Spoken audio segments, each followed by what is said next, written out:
Ya por sorban penpau ya ke jikublai ya baru ki ba jangka Riboy district hi baru kawai ba ngilai kenjo seka snem ke balai po akba lada bio ya ka district kejungi ba ngasoban penpau ya ke jikublai bahkan mau ki reurang ba ki pakmat kamtam i Dr. Didi Lepang i bala la pentres tom penyo ya ka district Riboy be kejungi bat kumjuru hawing ken hapan ken mau buram ya i late pada sini bat ki nong mikmat ki bala late no i maji di rembai i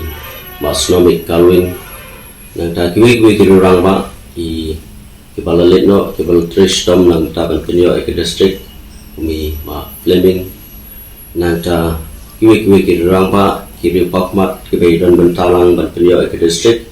ban penpau ke jingkublai yaki ba ke yeng ngasam bat kumjuru ngaken tu penpau me baro ki paiba jong ke district ke jongi ki nongyalam na ki district ke jongi ki baro ba ki nangla ban treshtom kumno bangin kentiu ya ka district ke jongi ba kan long ke district ke banang roy haparo ki bentah batna penpau ya ke jingkublai kasni buram ka bakrapang nadu uklidu jeng district deputy commissioner SP ki officers baro hagi department ki repair ki bedan bentalang kumno ban kentiu ke district kejungi bat kumju penpau ya ke jingkublai ya ki MLA baro jong ke district kejungi nangta ki MDC baro ki nongyalam haki seng bhalang